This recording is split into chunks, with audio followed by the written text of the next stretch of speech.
HP Workstation User Overview. Okay, here we go. We're going through 3 of HP's workstations. The HP Z840, the 820, as well as the 800. Now, all 3 of these are absolutely incredible machines. We're going to go through and check why you might want to consider getting one of these machines, depending on your end use.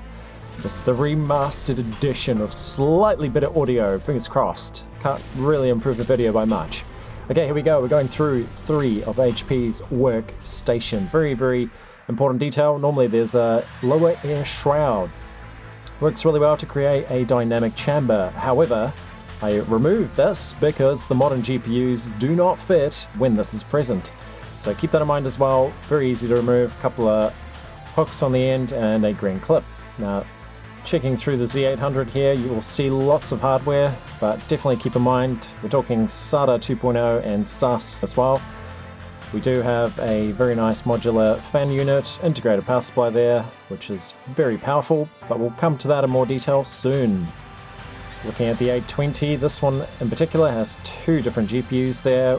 We do have PCIe 1.0 and 2.0. Check out the SAS and SATA hotspot connectors there as well. Pretty incredible. Very versatile. There's the 840. We do have quite a modern chipset in there, able to manage PCI 3.0 and SATA 3.0. Very tight tolerances in there, but overall very, very well built machines. And take note, those toolless bays, you can absolutely mount some SSDs as well. So we've got the rear I/O on the 840 there, quite well equipped. We got 4 USB 3.0s. The I/O there, pretty versatile. Now coming to the 820, you're going to notice there's only 2 USB 3 ports, so keep that in mind for your modern devices. You may want an expansion card on there, but your graphics inputs are going to change pending the graphics card. And there's the good old Z800. We only have USB 2.0, so keep that in mind when you're scanning through. Okay, so glossing over all 3 of these, we're going to go through and figure out which one of these is right for you. Which one do you need? If you think you need one, well, let's have a look at them. Starting with the Z800. That's the most logical. Let's go back in time, 2008, 2009. This is it. Now, this particular one has the X5670 V1 CPU, 48 gigabytes of RAM, which is pretty solid. The Z820 here has the E2690 V1 CPU, which is a little bit aged. There are more modern CPUs you can fit, and 32 gigabytes of RAM. And then there's the HP Z840. Now, in this particular trim, we've got very, very capable E2660 V3 CPUs and 64 gigabytes of DDR4 RAM.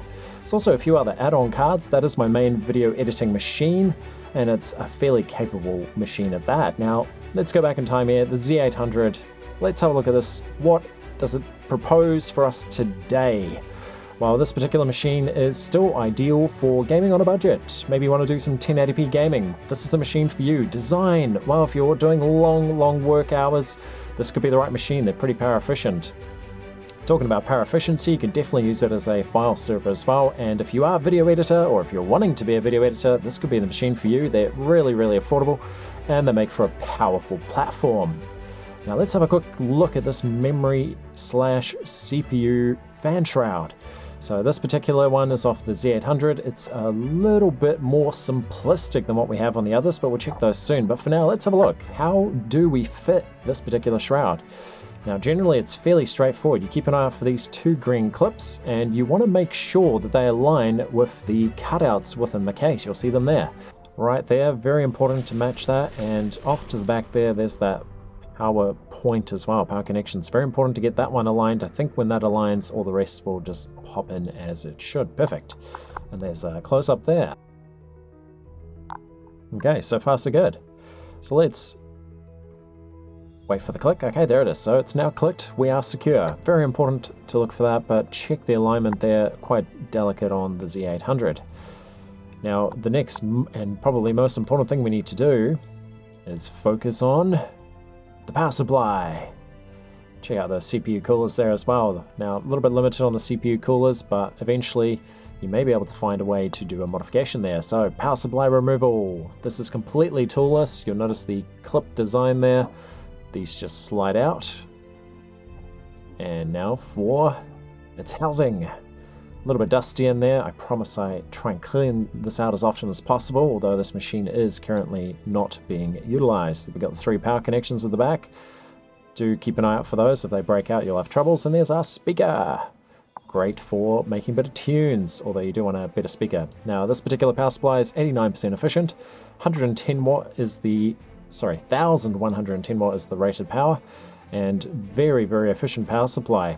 Now, key things to note on this particular power supply and relevance for you today will be the max output on the 2 6-pin power cables. So definitely not going to have enough to run something like an RTX 4090 perhaps, but should be enough to cover a graphics card that's pretty powerful, maybe something like the RTX 3070 or thereabouts. Your mileage may vary. Take note, there is a lower specification power supply, the 850 watt power supply, so make sure you've got the more powerful one if you can get your hands on it. Now for re-fitment, very straightforward. These just slide into place, and you've again got that clip, and it should make an audible tone once you get it completely set. Now if you don't get the click, it's probably not set it correctly, and you'll get an error code for that particular event. So definitely check for a flush fitment. That's looking pretty solid there now. Excellent. Okay, quick demo. How do we remove your hard drives? Well, super, super easy, completely toolless design.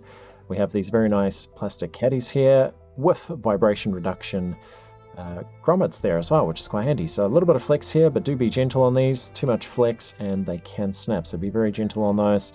But more than enough flex to get your hard drive mounted, and very easy clip. And notice the technique there as well. So 9 times out of 10, you're probably going to have hard drives come supplied in your machine if you're buying these secondhand. This particular one is a Seagate Cheetah, or more specifically a Dell branded Cheetah hard drive. Very old hard drive now, but still a pretty spunky hard drive for its time. So very useful, particularly for things like file server maybe, although high-speed drives maybe a bit better for gaming. Okay, HP Z820. Now you're going to notice quite the step up in the overall appearance of this machine. It's pretty well suited to gaming, maybe 4K gaming. You can push it a little bit. You can also handle very large workloads with your RAM, and you also have a very efficient power supply there, at least 90% efficiency. Now video editing, this would be perfect for someone wanting to make video. These machines are built to do exactly that. Now SSDs can be mounted, no excuse for that one floating around. Definitely check out the connector. Now CPU fan shroud, this must be the standout feature because this is way more intricate compared to the Z800. We have 6 fans. Yours may only come with 5 if you only have 1 CPU installed, but you do need 6 to be able to run dual CPUs. Now there is a nice cooler option here, the liquid coolers. Keep an eye out for those, but they are pretty expensive and may not always be worth it, but keep an eye for them. I haven't tested them myself, but I am certain they work really well, being that they are HP. Now, in terms of reinstallation, we want to keep an eye out here for the power connector. It's off in the top right-hand corner. This one is far easier than the Z800, pretty much a perfect fit. You cannot go wrong. Just make sure to give it a good nudge to make sure it's seated. If it's not seated, you will get an error code. Now, a couple of other details here for the power supply. So power supply on the Z820 is a little bit more powerful than the 800, and theoretical maximum there of 648 watts if you desire that much power, which is tremendous, but definitely aim for a little bit lower. But most modern GPUs will be covered without trouble. And take note, there is a 850 watt low power power supply as well, so keep an eye for that. So removal, completely toolless, as is for the 800. It's very easy to remove, no complaints. Oh, that one's a little bit dusty. Definitely got to do a dedust here. It's okay, the machine does work really hard when it's in use. So scanning through there, we got our 3 power connectors there for our power supply, and there's our little built-in speaker as well, which is a nice add-on to have should you choose to use it. So there's the power supply of interest. It's a pretty well designed full sheet metal casing, very efficient, and overall a incredible power supply. So these do come at a little bit of a cost, so keep that in mind. If you do end up with some trouble on these, they are kind of expensive. You do have the LED indicator there for activity or power. So in terms of refitment, incredibly straightforward. Reverse of removal, you've got a very tight fit, precise as can be. Same thing with the clip, we want to apply gentle pressure until you hear the click. Make sure it's nice and flush and you're good to go. Check the flush fit there as well, very important. If it doesn't fit flush, could be the connectors at the back not quite matching up with their ports. Okay, on to the HP Z840. This is a very powerful machine. We got 64 gigabytes of RAM. We have the Intel E2660 V3 CPUs, a couple of add-ons there. We got a GPU that's really powerful, and a very nice RACERRRZ expansion card for NVMEs. Now, ideal uses here. This is well suited to large workloads. You can expand the memory up to 2 terabytes. This particular one has a 90% efficient power supply, very, very ideal for long work hours. Perfect for someone maybe wanting to create video. Let's have a look at this CPU fan shroud. Now, you're going to notice a lot of similarities here to the 820. It is really, really similar in design. The overall shape and size are almost identical. There are subtle differences here. Take note, we still have a 6-fan design, and 2 of those would be the ones directly on top of your CPU coolers. So you want to keep an eye for those. So check out the details. If you do want to replace your CPU coolers, check out those part numbers there. These fans are available as well, particularly if your model comes with 1, you may want to upgrade to 2. And yes, we got an NVMe adapter there, quite a few expansion cards as well. Check out some of my related videos for more information about those. And lots of upgrade options here, including things like uprated coolers and a lot more RAM as well. So definitely check out my video on the 3D Vapor CPU coolers for the 840. I believe they may be compatible with the 820 as well, which is kind of cool. Okay, let's see if we can fit the fan shroud. So very similar to the 820, cannot go wrong on installation. A couple of small things to keep an eye out for. The power connector here does need to align with our connection in the top right corner there, so keep an eye out for that. That's a general guide for where to place your cover. But the most delicate part here is the cables that you're going to find in the bottom right corner there. So just keep that in mind, especially if you've got extra expansions. If it doesn't quite click, you will get an error code, so definitely make sure that's fully seated. Looks okay there, maybe slightly off, but generally go for the flush fitment. Okay, that's looking really tidy. Now let's scope out the power supply. So how do we remove this? Well, it's identical to the others, not the same model necessarily, but very similar in design. We've got our latch and very simple slide removal. Now this is a 1125. You can put out up to 1450 watt on a 240 volt main, and there's our 3 connectors at the back there. Make sure those remain nicely secured. If they go out of place or if those pins break, you'll lose your ability to mount your power supply, and there's our internal speaker.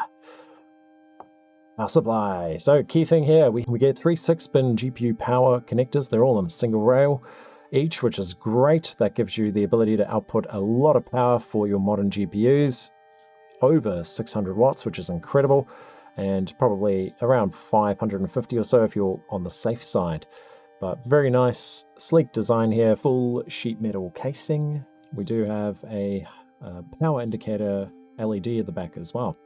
Reinstallation, just the reversal of removal. Make sure to align it perfectly, it slides into place.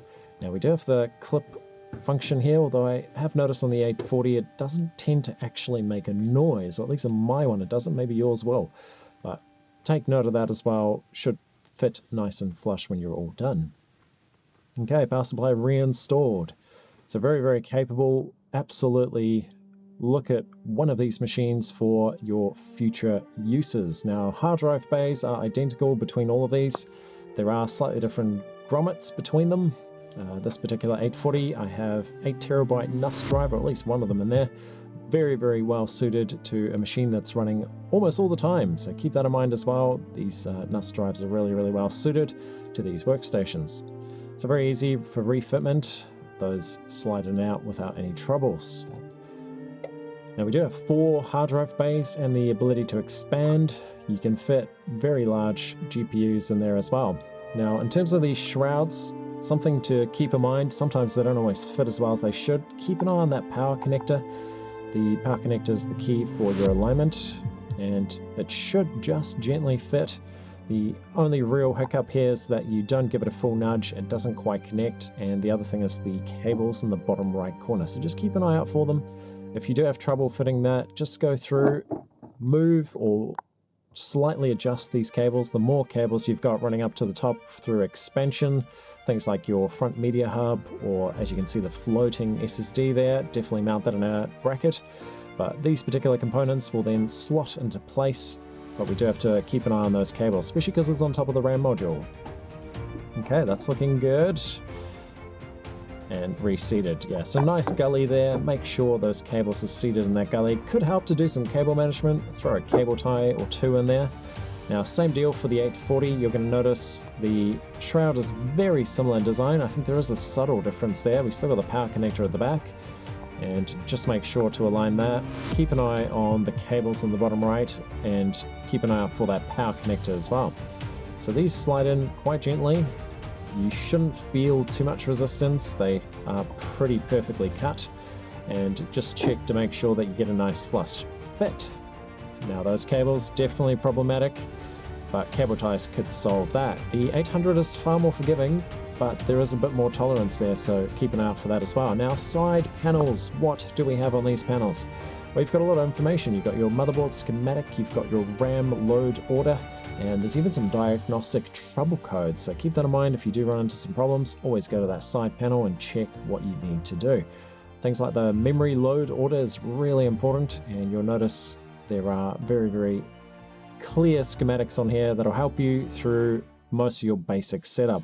Definitely check out the differences between single processor and dual processor. There are some key differences for memory load order in particular. Okay, there it is. Side panels. Now, what else can we expect from these side panels? Well, we also have a latch on each one, and you'll notice the latch is pretty well secured. Now, generally, you will have that lower fan shroud. Now, as I mentioned early on, I removed this for clearance. Modern GPUs do not clear. Even something like a GTX 970 doesn't clear. It's incredible. Now, the security latch is really useful. They tend to be really easy to refit. Take note, the key, in my experience, is the same between all of them, so maybe not the best security after all, but it is handy to have that feature, being able to lock up your machine if you were in, say, a more public situation. Okay, these latches are pretty straightforward. Do recommend using two hands for flush fitment. And just as a demo, this is how it could go wrong if you're only using one hand while your other hand is holding the camera. Pretty delicate here. But check this out. It's very important. I recommend two hands, one off to each side. That'll help. If it doesn't quite fit, best to remove the panel. It doesn't always work just to wedge it to try and get a fitment, but we'll give it a nudge here. One hand. Okay, perfect. Generally very sturdy latches, never had any troubles. Okay, those are the three most prominent workstations from HP. That was the remastered video. Let's look at the specifications in detail. Pause on this if you want to see more detail. Lots of good detail there. Now, pros for the 800. Low cost, expandable, powerful CPU. You can fit modern GPUs, so keep an eye on that. Now, the hardware is really aged. It only has DDR3 memory, USB SATA and SAS 2.0, so maybe not so great, but lots of expandability. So still pretty good value for a budget gaming rig. Now, 820 pros, relatively low cost, super expandable, powerful GPU options, and powerful PSU. Cons, DDR3 memory. We do have some USB 3 ports, but generally it's still on PCI 2.0, so that is a bit of a bottleneck. You can expand these, lots of room for upgrades. HP Z840, very expandable, powerful PSU, lots of options to upgrade. We've got DDR4 memory, but it is getting aged now. 2666 megahertz is the highest specification. So these are absolutely great value. Consider one of these machines in your application. I am certain you will not be disappointed. Now, related content. What else can we expect? Well, if you enjoyed that video, you may also enjoy the video on the Z-Cooler installation on the HP Z840. Check it out, it's a really cool video. Now, upcoming video, quick teaser, PCIe NVMe cooling method. This is a revisit on the cooling method.